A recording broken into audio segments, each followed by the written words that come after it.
You have sown much and harvested little. You eat, but you never have enough. You drink, but you never have your fill. 25th week in ordinary time. 23rd of September, Thursday reflection.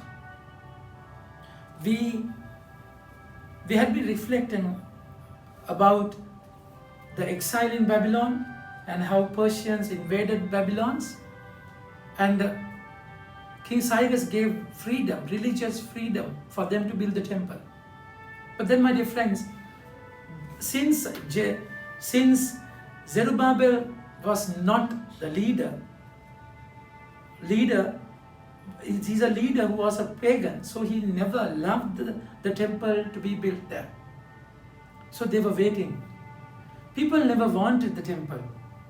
So God is saying, if you don't give Him the first place, if you don't allow His power presence in you, you will waste your life. You will waste it completely. And you will do things without the connection. Think about a headless chicken, isn't it? The moment you amputate the head of the chicken, cut the head off, the chicken will fly all over. But without sense. Without sense. So that's exactly why the Lord is warning the people through Haggai. And He is saying, now therefore, thus says the Lord of hosts, consider your ways. Examination of conscience. What have been happening to you? Are you really happy? Are you really satisfied? My dear friends, it's the moment you lose the connection, you live in hell, Gehenna. There's no meaning. That's exactly thus says the Lord of hosts. These people say the time has not yet come to rebuild the house of the Lord. That the word of the Lord came by the hand of Haggai the prophet. It is time for you yourself to dwell in your paneled house, while this house lies in ruin. The temple of God is ruined, and you live in your own houses. So you think about your house other than the presence of God. You have been very selfish, isn't it? Of course, you will do things. Say the word. You have sown much and harvested little. So you have done much, but you don't reap according to the thing that you harvest. And you eat, but you are never enough. The reason for your satisfaction, content is God. The moment you lose the connection, you lose everything, my dear friends. If you have Him, you have everything. If you don't have Him, you don't have anything. You will have everything without Him. What you have won't give you satisfaction. But whatever you have with Him is true. That will give you true content, isn't it? That's why He says, you drink, but you never have your fill. You clothe yourself, but no one is warm. And he who earns wages does so to put them in a bag with holes. See that imagery? You earn, you put your money in a bag, and there's a hole.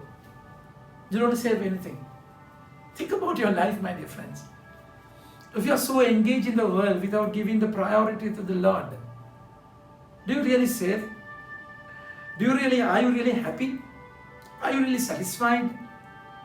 Because devil wants you to kill the connection, terminate the connection. The moment you lose the connection, there is no meaning. There is no hope. That's exactly what happened in the gospel to King Herod. And he is a king and Herod, and he got married. He got Herodias, his brother Philip's wife, which is adultery. And Herodias wanted to kill John the Baptist because he spoke the word of God. He's a prophet after about 400 years That's exactly why his word was a sword which challenged the life of King Herod and Herodias. So little by little, he imprisoned him. So this is the plan of devil, the evil one. And imprisoned him, but he listened to Herod, listened to St. John the Baptist with joy because he respected him. He never wanted to kill John the Baptist. There came this day, birthday of him, and Herodias' daughter danced, and he was mesmerized, and he was blinded with his feelings, and he offered anything, even a half of the kingdom. Then only, they could have asked for a half of the kingdom, whatever, what wealth isn't it? But then they wanted the head of John the Baptist. So he was beheaded. He lost the voice of God. He lost the conscience. Was he happy after that? Was he happy? I mean, he had a hell of a time. He was in trauma, agony. And see the word. Herod heard about all that was happening and he was perplexed. Because it was said by some that John had been raised from the dead. So even after killing, he was not happy. He was not happy. And then by some at the Elijah and prophet, and by others that one of the prophets of old had risen. Herod said, John, I beheaded. The conscience. He said, it's John. I killed him. He lived in practical hell. The moment you lose the connection, you live in hell, my dear friends. That's exactly what happened to Israelites who came after the exile. Then the Lord said, it's high time that you rebuild the temple again. It's high time. And he said, thus says the Lord of hosts, consider your ways. Go up to the hill and bring wood and build the house, that I may take pleasure in it, and that I may be glorified, says the Lord. Your life meaning lies there. If your life does not glorify the Lord, your life is in vain. There is no meaning. So are you still postponing the presence of the Lord with your own reasoning, with your own busy schedule? It's high time that you give the proper, prominent place in your life to the Lord, the first and the best place in your life. Until and unless you do that, you will never find the meaning of your life.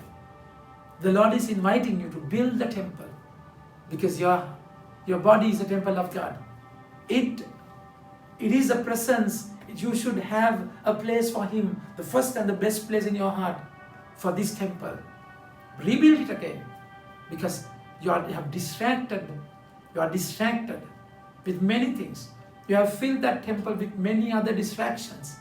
So give the Lord the first place.